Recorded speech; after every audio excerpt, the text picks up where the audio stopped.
What's up, everybody? Jason here from Anyman Fitness. It's been a while since I've done a video, and a client has actually asked me about a little bit of gym etiquette, and could I put a video out there about gym etiquette and how things work in the gym.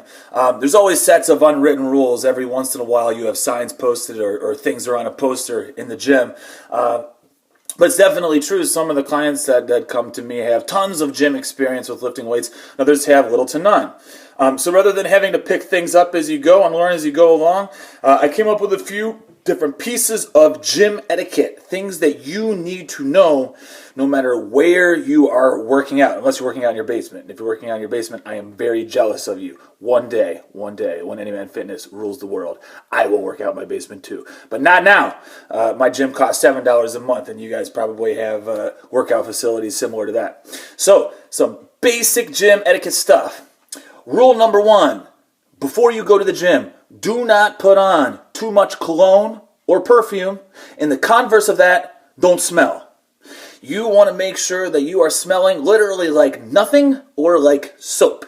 A light layer of deodorant is fine if you got the funky undercarriage thingies going on there, or it's at the end of a long day of work, you need to apply an extra layer, that's fine. But 9 times out of 10, as long as you're wearing a t-shirt that covers up your armpits, you're good to go. Do not douse yourself in Axe or cologne or perfume. That's disgusting. It's actually probably worse than smelling like body odor. But don't smell like body odor either.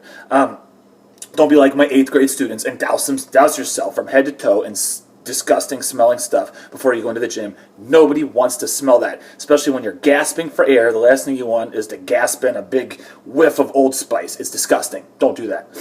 Number 2, this is super important when people are lifting. Stay out of people's sight lines while they are actually in the middle of a lift.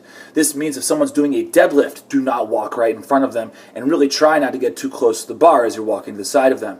This means when people are squatting, I actually had a guy, as I was squatting, as I was going up in the upward part of the lift, walk underneath the bar, and I almost ripped his head off, because he could have very easily caused that bar to come crashing down on me. People are locked in. People are focused. So you want to stay clear of that. If somebody is bench pressing, do not get in their peripheral vision. When I'm laying down on the bench press, I can see here and here. Don't walk directly by them right there. It's kind of like if someone's golfing, you don't have any movement, you don't get in somebody's peripheral vision when they're about to hit a golf shot, or when you're bowling. You don't run up in the lane right next to them and throw the ball down the gutter at the exact same time as they do. Don't do that while somebody is lifting.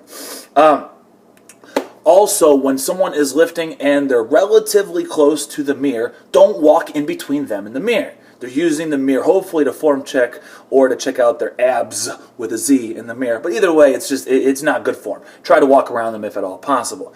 And that leads me to the next thing. When there's a big dumbbell rack and there's a mirror right there, and you go to pick up some dumbbells, a few of my clients that got dumbbells in their workout, pick up the dumbbells and move away. Don't sit up next to the rack and do your curls or do your rows or whatever it is you're doing. Don't do that right next to the dumbbell rack. Other people want to use those dumbbells. Pick them up, move back, use the dumbbells, re-rack, and everyone's cool. Okay, that's thing number 2. Stay out of sight lines and be careful with those dumbbell racks. Actually, I guess that was 2 and 3. Thing number 4.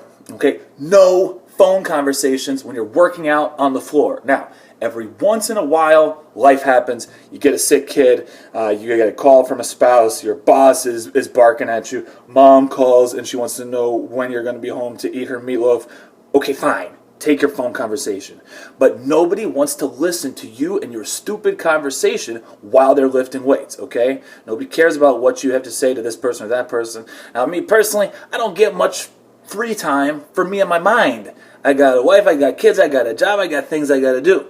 So the gym is my zen. I don't answer anything unless it's an absolute emergency, and I suggest that you do the same thing. Enjoy that hour being unplugged from everybody, just you and the iron. It's cathartic. It's a good experience, okay? So that's number 4. Watch the phone conversations when you're on the floor and you're working out.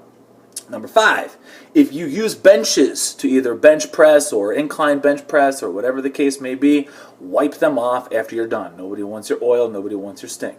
Okay, that should be a pretty obvious one. Number 6, spotting. let's talk about spotting.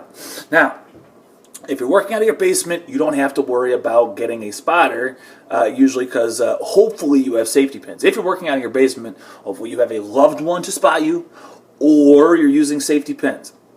This leads me to the next thing. Never, ever, ever, ever, ever bench press without a spotter.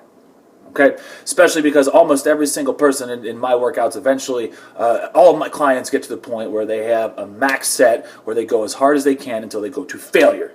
And when you go to failure and you are on a bench press, if you don't have a spotter, you might die. There are roughly 10 people, the statistics are average over the years, is 10 people that die per year lifting weights. Like 9 of them die bench pressing. And like 8 of the 9 die in their basement with no spotter. Now, if you have no other options, you can't get a spotter, and you don't have a power rack and safety racks, and you are going to do it anyways because you are a stubborn SOB. Your only option is never use the clamps on the side if you are by yourself in your basement with no spotter. Now, you're stupid if you do it anyways, but sometimes people don't listen to advice. So if that's you, if that's what you're going to do, don't use the clamps. That way, if you fail, you can't get it off me, you can probably take your body and boom, and then the weights fall off one side, and boom, the weights fall off the other side, and everybody is cool. If you clamp them, you might die. Don't die, okay? You all signed the waiver, didn't you? Did you sign the waiver? Did you sign? Okay, good. So even if you die, you can't come sue me. You're not going to get much money anyways, just to let you know. But anyways, so a spotter. You need a spotter for things, especially bench press and incline bench press. If you've been lifting weights for a while, you might have seen somebody get a spotter for a squat. It's always better to use the safety pins. I personally use the safety pins. Spotting someone with a squat is a very awkward thing. They're all like behind them, like, and their pelvises are all like real close to each other. It's awkward. If you want to see what I'm talking about, look it up on YouTube. Look up squatting spotter. Don't look up pelvises touching. It's a bad thing to look up on YouTube. Probably not a good idea. But if you need a spotter for bench press or for incline bench press, first off, just grab somebody and say, hey, can you spot me real quick? And then what you do, it's proper protocol to tell them what you want. How many you're going for, how many you will probably get, and general instructions. Sometimes people do all sorts of negatives, or they'll go to failure and then they'll want someone to help them over and over and over again. Don't do that. That's stupid. Okay? Bad idea. We're not going to be doing that on any of my workout plans. I've never told anybody to do a whole bunch of negatives. Bad idea. But you want to tell them, hey, I'm going to go for 6. If I get 6, I'll probably try 7. If I get 7, I'll probably try 8. I'm going to go to failure. Tell them, stay back from the bar, don't touch the bar until all momentum is lost and starting to come back on me, and then pull the bar up and whoosh, set is done. That's what you tell them. And make sure that they are listening and say, are you comfortable with that? And then when they say yes, hopefully, then you're good. If they say no, go find somebody else. Now, if somebody asks you, will you spot me? First off, if you are not comfortable with spotting them, then tell them, I'm not comfortable spotting you, I'm sorry. Now, assuming you are comfortable with spotting them, here's how a spot works. You say to them, what are you going to do? Okay? And say, how many, if they go, what do you mean? I'm going to bench press. How many reps are you going to get? Do you want me to help you at the first sign of struggle, or do you want to wait until all your momentum is lost? Are you going to do any negatives after you can't bench press any more reps? Are you going and you listen intently to what they're saying, and after you hear the things that they tell you, then you do those things. And you make sure that you are locked in. You take your headphones out of your ears, you put them in your pocket, and if they tell you to stay back, you stay back. You don't put your hands under that bar and, oh, I'm tracking the bar up and down. No. That is ruining their concentration. Don't do it. As you can tell, I am passionate about spotters. I can't stand an overzealous spotter. I can't tell you how many times I have told a spotter, please stay back from that bar until I lose all momentum, and I am about to grind out a rep, and I still have forward progress, and that overzealous jackass picks the bar up for me, and I rack it and almost kill that dude right there on the floor. Don't do that. Let the person have every possible available opportunity to lift that bar up. That is the purpose of pushing yourself to the max. If you are not pushing it to the max, you will not grow. And every time that overzealous spotter did that to me, I said, now I have to wait an entire another week before I have a maximum intensity bench press. Don't ruin it for me. Okay? So anyways, that's what's going on with the spotter. Make sure that you pay close attention to that.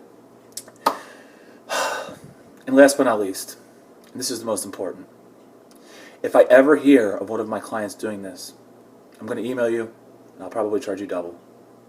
Maybe even triple. I'm not sure. Maybe I'll just drop you as a client. Don't curl in the squat rack. I want to be very, very clear.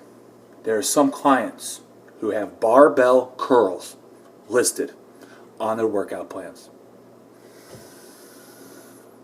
If you do them in the squat rack, I will find a kitten and kill it. Don't curl in the squat rack! It's considered the most taboo thing in the gym. The squat is the most manly, no offense, I know I got a lot of lady clients that are doing squats, but it's the most manly, it's the most intense, it's the most mind screwing with, it's the most, muscle growth, it's an intense, crazy exercise, right? It demands your full attention.